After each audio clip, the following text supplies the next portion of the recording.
The night was heavy on the alien world of Draxur. The sky was covered with thick clouds, and two moons shone faintly through the smoke of machines. In the streets of the marketplace, strange voices mixed together. Merchants shouted, engines roared, and the smell of oil and burning metal filled the air. Daniel, a lone human traveler, moved carefully through the crowd. He wore a dark cloak to hide his face, but his sharp eyes studied everything. He was not here to trade. He was not here to explore. Something had pulled him toward this place, a strange feeling in his chest that he could not explain. As he walked, he heard sounds that were different from the noise of the market. It was soft, weak, almost lost under the shouting of the merchants. A sound of crying, faint but painful. Daniel stopped and listened again, his heart beating faster. Yes, it was the sound of a child in pain. He followed the sound through narrow paths between metal stalls. Alien traders sold weapons, poisons, and strange glowing stones, but Daniel ignored them. His steps focused on the crying voice. The deeper he went, the darker the market became. The lights were fewer here, the shadows thicker. And then he saw it, a row of cages. Inside them were creatures of many kinds. Some with scales, some with fur, some barely alive. Their eyes were empty, their voices broken. They were slaves, sold like animals. Daniel felt his stomach turn, anger burning inside him. But then he saw one cage that froze him in place. A small figure sat inside, curled against the bars. The child was thin, weak, with marks on its skin from whips or chains. Its eyes were large, glowing faintly in the dark, full of fear and hopelessness. The child's small hands clutched the bars, and a quiet sob escaped its lips. Daniel felt something deep inside his chest, stronger than fear, stronger than anger. He stepped closer, unable to look away. The slaver noticed him, a tall alien with 4 arms and sharp teeth. "You like it, human?" the slaver hissed. "Rare breed, strong blood, cheap for you if you have the credits." Daniel's jaw tightened, his fists clenched under his cloak. He wanted to punch the alien, to break the cage right now, but he knew he had to be careful. One wrong move, and the child would suffer more. Daniel knelt by the cage, his eyes meeting the child's eyes. The child flinched, expecting a blow, but Daniel only whispered, "You are safe, little one. I won't hurt you." For a moment, nothing changed. Then the child blinked, a spark of hope flickering in its eyes. Daniel's heart broke. No child should look this way. No child should live like this. The slaver laughed. "Do you want to buy it or not? Time is money." Daniel's mind raced. He did not have enough credits, but he could not leave the child. He looked around. Guards were nearby, big creatures with weapons ready. The crowd was loud, but Daniel felt the air tighten. This was dangerous, but he had made his choice. That night Daniel acted. He waited for a moment when the guards looked away. His hand slipped under his cloak, pressing a hidden button. A small flash device dropped on the ground, releasing a bright burst of light. The slaver screamed. The guard shouted. Chaos filled the dark market. Daniel rushed to the cage, broke the lock with a small laser cutter. The child gasped in fear, but Daniel lifted it gently. "Hold on to me," he whispered. The child clung to him weakly, shaking, but silent. Daniel ran through the crowd as shouts rose behind him. "Stop him! Stop the human!" voices cried. Blaster shots flew past his head, sparks filled the air. Daniel pushed through the stalls, knocking over tables and crates. The child buried its face against his chest, trembling. Daniel's muscles burned. His lungs fought for air, but he did not stop. He would never stop. He reached the edge of the market where his ship was hidden. The alarm bells rang louder, lights flashing across the docks. Guards were chasing. More footsteps were coming. Daniel opened the ship's hatch and pulled the child inside. "Stay quiet. Stay low," he said firmly. The child nodded, wide-eyed, still clutching his arm. Engines roared as Daniel started the ship. The ground shook as blasts hit the walls nearby. He pulled the controls, lifting the ship into the night sky. But then, the warning siren screamed inside the cockpit. Multiple enemy ships were locking onto his position. The slavers had already noticed their missing slave. The hunt had begun. The ship rattled as Daniel pulled it into the dark skies of Draxor. Engines roared, alarms screamed, and warning lights flashed red across the cockpit. The child clung to his arm, silent but trembling, eyes wide with fear. Outside, the glow of enemy ships rose quickly, chasing them like hungry predators. Daniel pushed the controls, sweat forming on his forehead. The ship's shields were weak, the engines old, and the hunters were faster. Blaster fire lit up the sky, each shot shaking the hull. The child cried. Out softly, burying its face against his chest, Daniel whispered, "Hold on, little one, I won't let them take you." The chase cut through the atmosphere, into the black ocean of space. Stars stretched like lines as Daniel forced the ship toward hyperspace, but the slaver ships closed in, circling like wolves. Daniel's fingers moved quickly over the control panel, pulling switches, rerouting power. One engine coughed, sparks bursting out, but it held. Another blast struck the rear of the ship, sending it spinning for a moment. The child let out a frightened cry, gripping Daniel's cloak tightly. Then, Daniel saw a narrow asteroid field ahead. A dangerous place to fly, but it was his only chance. He turned sharply, the ship diving into the thick cluster of rocks. The hunters followed, their lights flickering between shadows. The ship scraped against stone, the sound of metal grinding filling the cabin. Daniel clenched his teeth, weaving between spinning rocks. One enemy ship struck a large asteroid and exploded, fire bursting in silence. The child gasped, watching the bright flash fade into the dark. At last, Daniel pulled the lever for hyperspace. The ship shuddered, the stars stretched, and then silence. Only the hum of the engines remained. The danger was behind them for now. Daniel leaned back in the pilot's seat, breathing heavily. His hands shook as he lowered the power. The child still clung to him, trembling like a small bird in a storm. Slowly, Daniel removed his cloak and wrapped it around the child. "You're safe now," he whispered gently. The child looked up, at him, eyes glowing faintly, still unsure. Its voice was soft, broken, like it had not spoken in a long time. "My name, Corin," the child said. Daniel smiled for the first time that night. "Corin," he repeated softly. "I'm Daniel, and you are safe with me." Corin blinked, as if testing the words in its small mind. Safe, safe with him. It curled closer, into the cloak, silent but listening. Daniel checked the navigation, setting a course toward a remote colony. He had visited once before, a place where strangers could disappear, but it was far, and the journey would be long. Supplies were low, the ship was damaged. Still, Daniel had no choice. Hours passed, the quiet inside the ship broken only by the hum of the engine. Daniel sat near the child, offering small bits of food. Corin sniffed it carefully before eating. As if it was not used to kindness, Daniel watched with a heavy heart, imagining how long the child had suffered. Every small bite, every hesitant movement, spoke of a life of pain.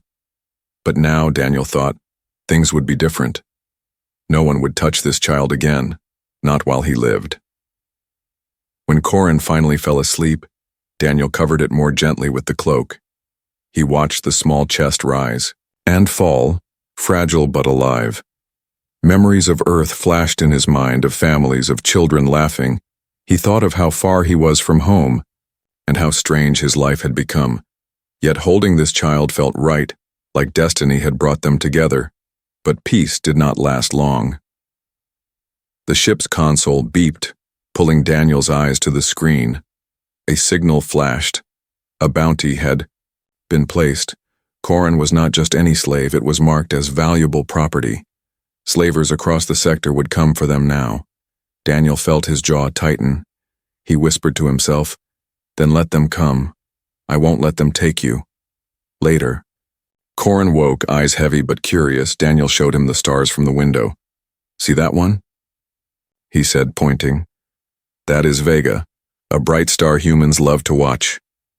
Corin tilted his head, silent but fascinated. For the first time, there was no fear in his eyes, only wonder. Daniel smiled, realizing that hope was returning slowly. They talked in broken words, Daniel teaching, Corin repeating, "Father, safe, home." Words Daniel spoke again and again. Corin listened, trying, his small voice growing stronger each time. In those moments, Daniel felt the bond forming, not just protector and child, but something deeper, something like family. The journey continued, long and quiet, but the silence was no longer heavy. Daniel repaired what he could. Corin sat nearby, handing him tools. A small laugh escaped from the child once, surprising them both. Daniel looked at him with wide eyes.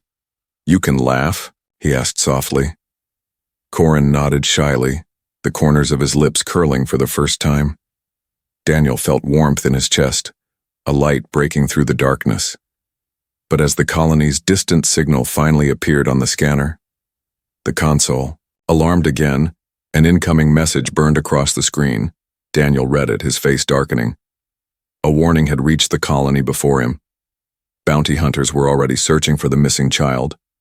Corin, still too young to understand, asked, in a small voice, "Safe?" Daniel pulled him close, answering firmly, "Safe, as long as I breathe." Yet deep in his heart he knew the storm was not over, it had only just begun. The colony of Haven 7 floated on the edge of a quiet star system. It was a place where ships came and went without many questions. The colony was small, built on a rocky moon with farms, workshops, and hidden tunnels.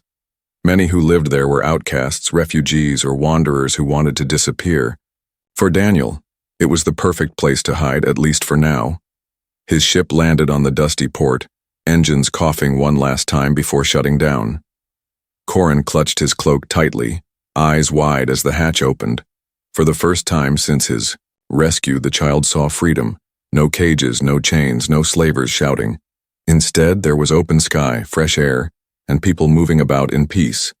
Corin's small steps were hesitant, as if he could not believe he was allowed to walk freely. Daniel gently placed a hand on his shoulder, guiding him. "You're safe here," he whispered. "This is home, for now." The streets of Haven 7 were rough but alive. Merchants sold food, mechanics repaired ships, and children played near the solar lamps. Corin stared at them with silent wonder. He had never seen children run freely, laughing, their hands full of toys instead of chains. Daniel noticed the way Corin's eyes followed them, half curious, half fearful. He knew it would take time for the child to understand what freedom meant. Daniel rented a small shelter at the edge of the colony. It was nothing more than a metal room with a bed, table, and a broken heater. But to Corin, it was a palace. No locks, no guards, no whips, only 4 walls and a door that could be closed safely. When Daniel told him, "This is our place," the child tilted his head, almost confused. "Our," Corin repeated softly. "Yes," Daniel said with a smile. "Our home." The days that followed were slow but full of small miracles.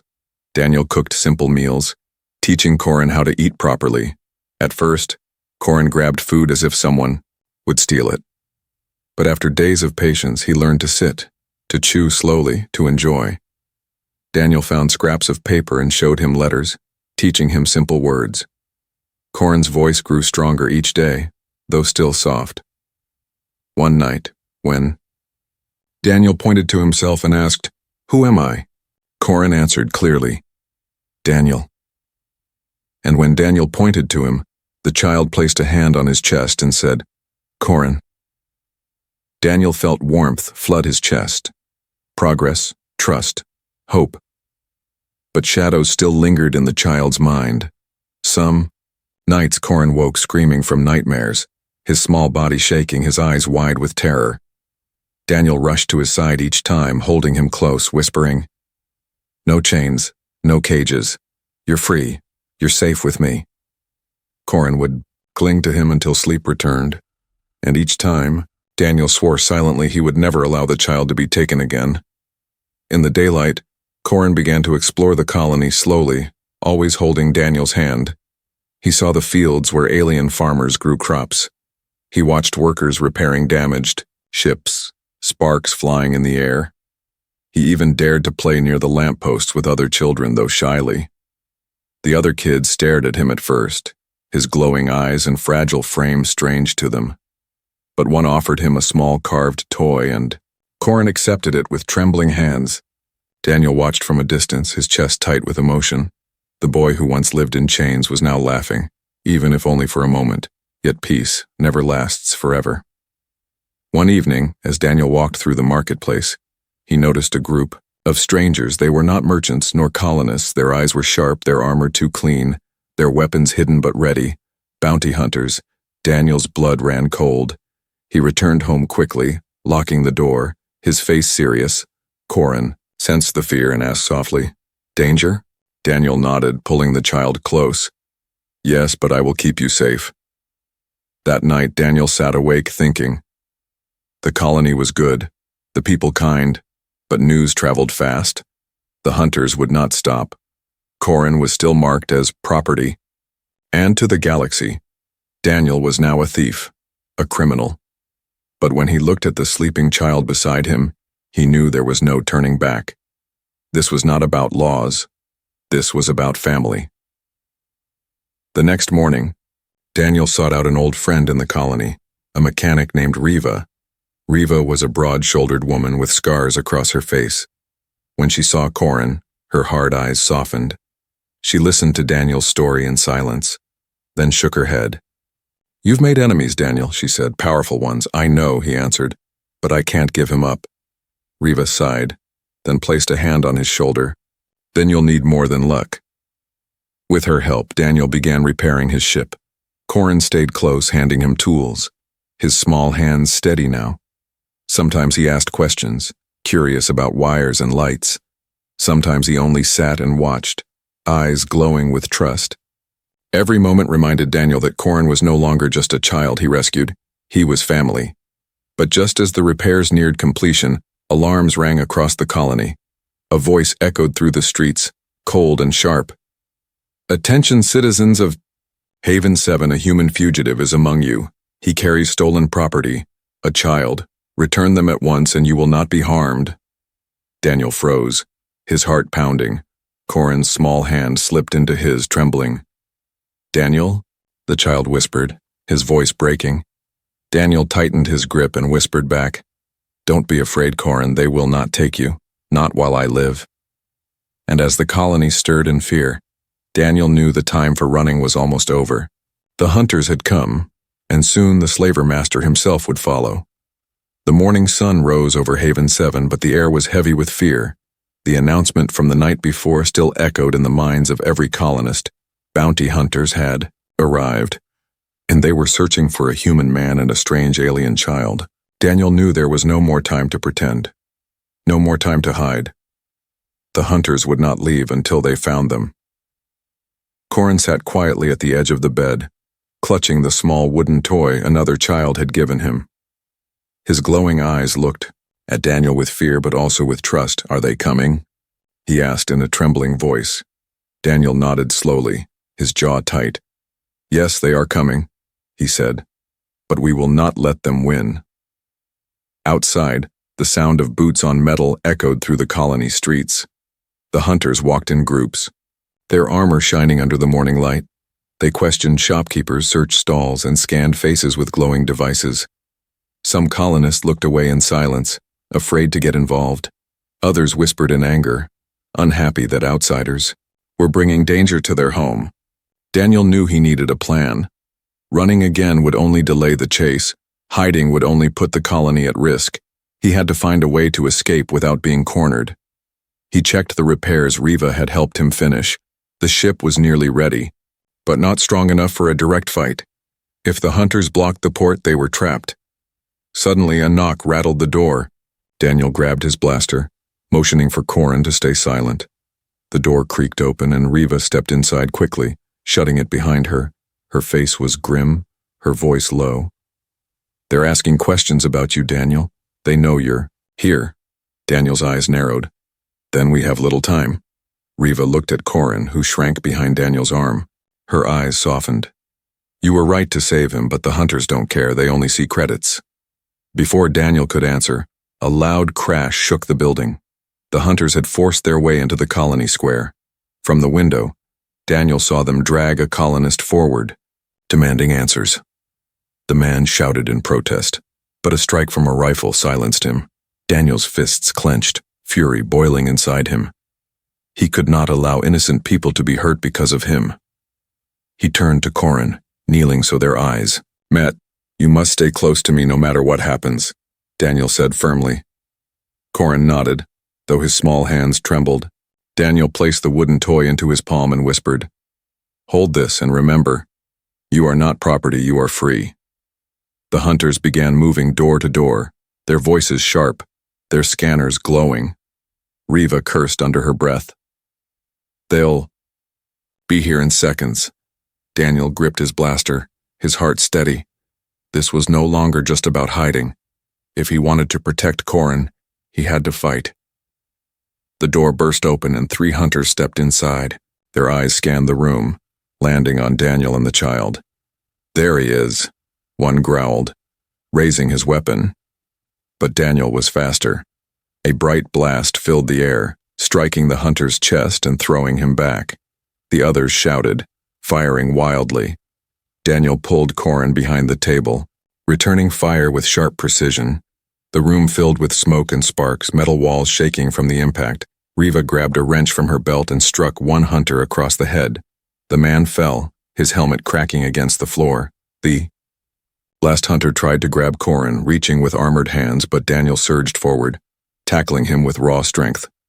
They struggled on the ground, fists slamming, armor clashing. Daniel's rage burned brighter than the hunter's training. With one final strike, the hunter fell silent. Breathing heavily, Daniel stood, pulling Corin close. The child looked up at him with wide eyes. "You fought them," Corin whispered. Daniel nodded, his voice rough but steady. "I will always fight for you." But the battle was not over. Shouts outside grew louder. Boots thundered against the metal streets. More hunters were coming, far more than Daniel could fight alone. Riva cursed. "You need to get out now, or none of us will survive." Daniel looked at Corin, then at the broken door. He knew she was right. The 3 of them raced through the back alleys of the colony. Hunters shouted behind them. Weapons firing, colonists hid in fear, some throwing scraps or trash in the path of the hunters to slow them down. Daniel felt a rush of gratitude. Even in the chaos, the people were risking themselves for him and the child. But the hunters were relentless, and soon the docks came into view.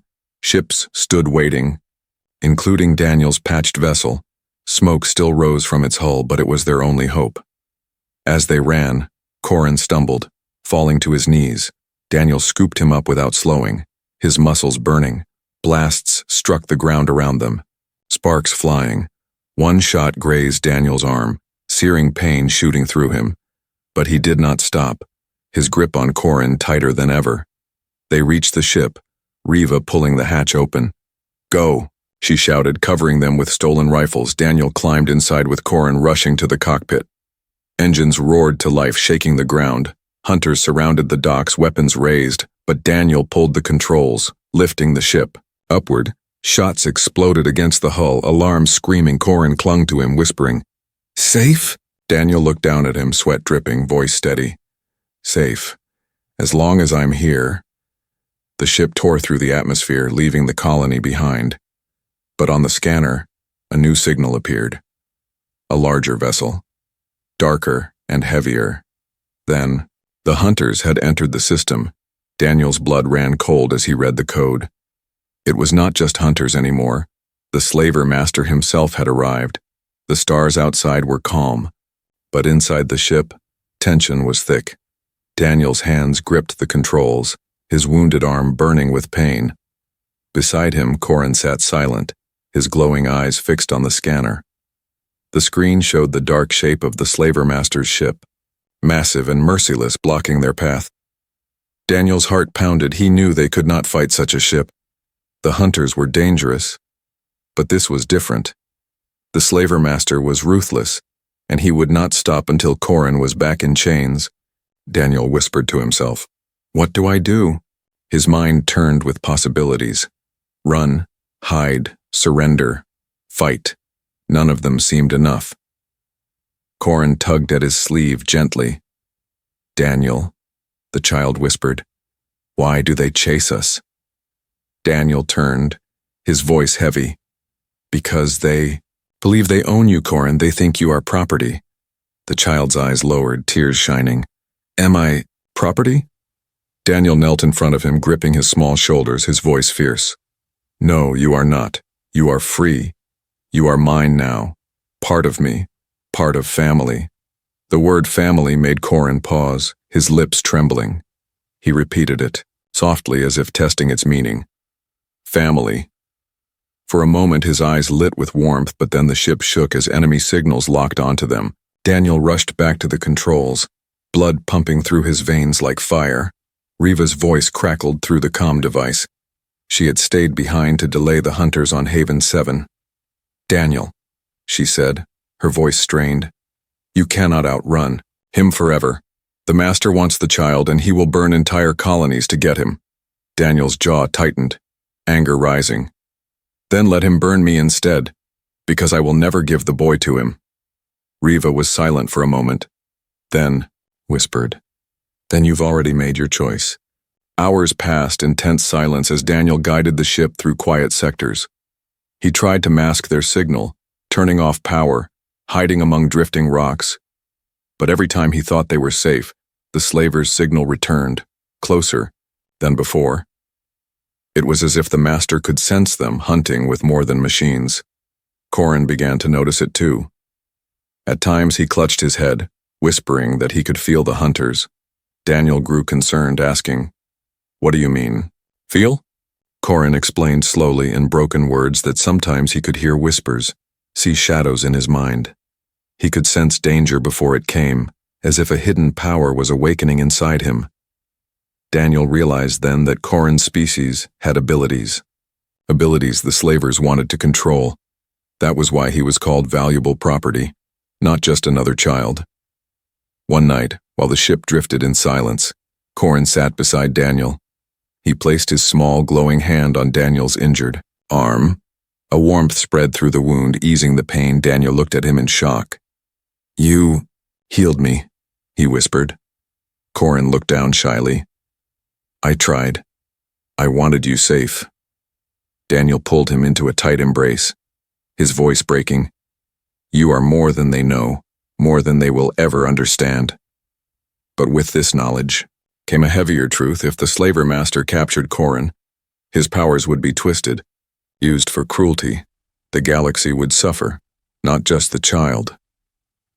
Daniel sat in silence that night, staring at the stars, his thoughts dark. He knew running would not be enough. Hiding would never last. A choice had to be made, and it would shape both their lives. The next morning, Daniel opened a small compartment on the ship.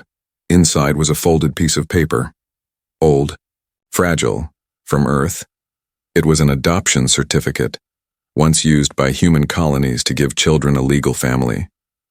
He had kept it as a memory, never knowing why. Until now. He placed it in front of Corin, who tilted his head in confusion. This, Daniel said, means you are no longer alone. It means I choose you as my son.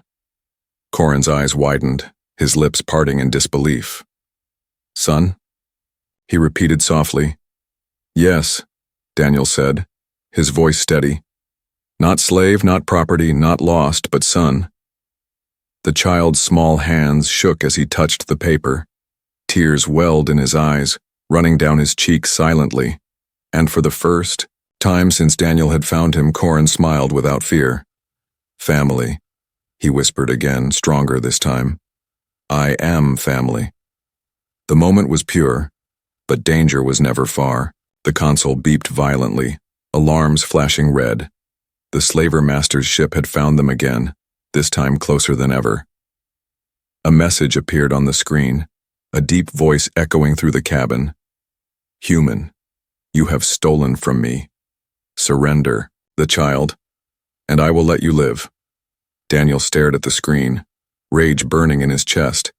He stood tall, holding Corin close, and shouted back, No, he is not yours. He is mine. He is my son. The silence that followed was heavy. Then the voice returned, colder than before. Then you will both die. Weapons locked onto Daniel's ship, lights flashing across the stars. Corin held Daniel's hand tightly, whispering, "Safe?" Daniel squeezed his hand, eyes blazing with determination. "Safe, Corin, even if it costs everything." In that moment, Daniel knew his path. He would not run. He would not hide. He would stand and fight, not just for Corin, but for what family meant. The choice was made, and there was no turning back. The stars trembled with fire as the slaver master's fleet surrounded Daniel's small ship. Dozens of dark vessels circled like vultures, their weapons glowing with deadly light. Inside the cockpit, alarms screamed, red lights flashing across Daniel's face. Corin clung to his arm, eyes wide, whispering, "Daniel, what do we do?" Daniel's voice was steady, though his heart pounded like thunder. "We fight, Corin, not just for us, but for freedom." He pulled the controls, sending the ship diving through the black. Blasts of energy streaked past, shaking the hull, sparks flying across the panels. The old ship groaned. But Daniel's hands were sure, guiding it like a dancer through fire. The slaver master's voice boomed across the comm, cold and merciless. "You cannot win, human. Surrender the child and your death will be quick." Daniel gritted his teeth, answering with a growl, "He is my son, and you will never touch him again." The fleet opened fire, lasers cutting through the void. Daniel spun the ship hard, weaving between burning streams of light. But they were outnumbered, and every hit rattled the walls. Corin cried out as a blast tore across the side, the cabin filling with smoke. Daniel coughed, his lungs burning, but his eyes never left the stars ahead. He turned sharply, leading two hunters into a dense cluster of asteroids. The rocks spun like blades, jagged and fast. One hunter ship clipped, a stone and exploded fire spreading across the rocks. The second tried to follow but crashed against the debris, shattering into pieces. Corin gasped, watching the light fade, whispering, "You tricked them." Daniel nodded grimly. "But more are coming." Another alarm rang, louder, sharper. The Master's flagship had locked onto them. A shadow larger than mountains filled the screen, its cannons glowing. One shot from that monster would destroy them completely. Daniel felt sweat roll down his face, his hands trembling for the first time. But then he felt a small touch. Corin's glowing hand resting on his arm. "Daniel," the child said softly, "I can help." Daniel looked at him in shock. "Help? How?" Corin's eyes glowed brighter, his small body trembling with energy. "I can feel them, I can see their minds, I can push them away." Daniel shook his head, fear rising. "No, it's too dangerous. They will destroy you." But Corin's voice was firm, stronger than ever before. "You said I am family, family protects, let me protect too." Daniel stared into the child's eyes, full of determination. For a moment he saw not just a frightened orphan, but something greater. With a heavy breath he nodded. "Then we do this together." Corin closed his eyes, his small hands glowing like stars. The ship hummed, panels flickering as a strange force filled the cabin. Outside, the nearest enemy ship suddenly wavered, their weapons faltering. Pilots shouted in confusion as their targeting systems failed. One ship turned against another, firing wildly, chaos spreading through the fleet. Daniel's eyes widened in awe, guiding the ship through the opening. "Corin, you're doing it," he shouted. The child's face was strained, sweat dripping, but his voice was steady. "They feel fear now, Daniel. They know we are not weak." The slaver master roared over the comm, his voice shaking with rage. "Enough. Destroy them both." Cannons on the flagship lit up, blinding light burning across the stars. Daniel pulled the ship hard, dodging blasts that tore asteroids apart. But the flagship was relentless, each shot closer than the last. Corin gasped, clutching his head, the power overwhelming him. Daniel held him close with one arm while steering with the other. "Stay with me, Corin, don't give up," he urged. The child's eyes glowed brighter, his voice weak but fierce. "For you, Father, I will not stop." Then it happened. A surge of light burst from Corin's body, spreading across the battlefield. The energy rippled through space, crashing into the hunters' ships. Engines failed, Weapons shut down, vessels spun helplessly into the void. Even the flagship trembled, its cannons dimming for a moment.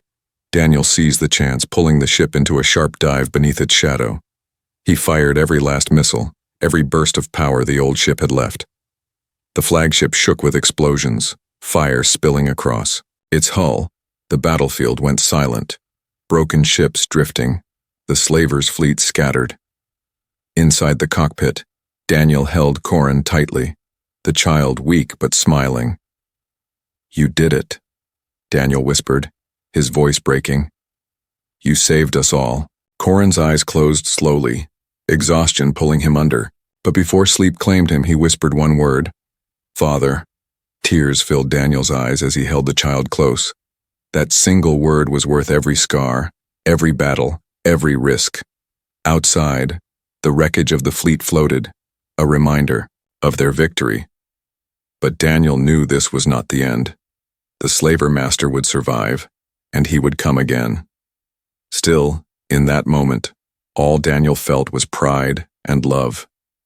He had fought not for glory, not for credits, but for family. And family had won. The battlefield was silent now. Broken ships drifting like dead stars. Smoke and fire floated in the void. The last sparks of the slaver fleet fading into darkness. Daniel's ship limped forward, engines groaning, hull scorched with scars. Inside, Daniel sat with Corin in his arms, the child resting, weak but alive. For hours, Daniel held him, whispering, "You are safe, my son. You are safe." Corin's small chest rose and fell, his breath shallow but steady. He had given everything in the battle, but he had also saved them. Daniel looked at the stars, his eyes fierce with pride. One small child had changed the fate of many, yet danger still loomed. The slaver master's flagship, though burning, was not destroyed. From the wreckage, signals spread across the galaxy. The message was clear. The human had stolen what belonged to the slavers, and he must be punished. Daniel knew they would not stop. Not now. Not ever. He guided the damaged ship toward Haven 7, the colony that had risked itself for them. When they landed, colonists gathered, their faces filled with awe and fear. They had heard the news, they had seen the flashes of battle in the sky. Riva pushed through the crowd, her face smeared with ash but her eyes bright. "You did it," she said, her voice trembling. "You fought the master and lived." Daniel shook his head. "We only survived." "The war is not over," Corin stirred, blinking up at the faces around him. For the first time, he was not met with scorn or cruelty. Instead, he saw admiration, kindness, and respect. A small child, no longer in chains, but seen as something more. The colonists bowed their heads slightly, silent but united. One whispered, "The human fights not for gold, but for love," another added.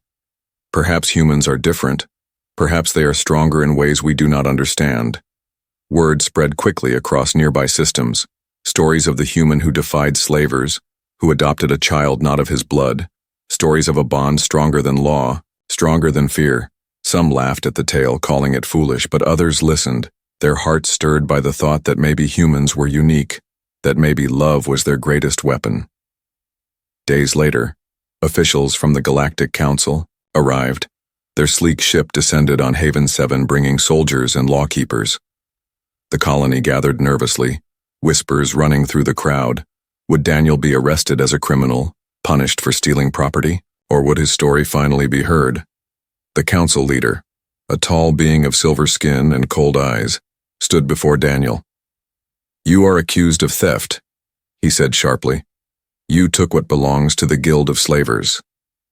The words burned in Daniel's chest. He stepped forward, his voice steady and strong. "No child belongs to slavers. No life is property. He is not theirs. He is mine. He is my son." The crowd murmured, the words echoing across the square. Corin stepped forward too, though his legs were weak. He looked up at the council with glowing eyes and whispered, "I am not property. I am family." The silence that followed was heavy. Then, slowly, one colonist stepped forward. "I saw," She said, her voice clear. The boy is no slave, he saved us all without him. Haven 7 would be ash, another shouted. The human fought for us, not for himself. He is no thief, he is a protector. One by one, voices rose. The colony standing behind Daniel and Corin. The council leader's eyes narrowed. But even he could not ignore the truth. At last he spoke, his tone softer. Very well, the adoption is recognized, the child is free. The crowd erupted in cheers, relief flooding the air. Daniel dropped to one knee, pulling Corin into his arms. The boy's tears wet his shoulder, but his smile was brighter than any star. That night, Daniel and Corin stood outside the colony walls. Together they planted a small tree in the soil, its roots reaching into the moon's ground. A tree grows strong, Daniel said, his hands guiding Corin's, just like family. It begins small, but it lasts. Corin nodded, his glowing eyes filled with wonder. I will grow strong too, he whispered. Like the tree, like you. Daniel smiled, his heart full. Yes, stronger than both of us, because you will never be alone again. But the peace of Haven 7 was only the beginning. The slaver master's shadow still stretched across the stars. He would not forgive. He would not forget. And others, hearing of Daniel's defiance, would test him, would test humanity. Yet already the story was spreading. Of one man who rescued, who adopted, who fought not for himself but for love. Across the galaxy, whispers grew into belief. That humans were strange, different, dangerous, not because of their weapons, but because of their hearts. Daniel held Corin's hand as they looked at the tree, the stars shining above them. He whispered, one human, one child, one family. That is how it begins. And though war still waited, though enemies still hunted, Daniel knew that nothing was stronger than what they had built. Family against the galaxy, and family would endure.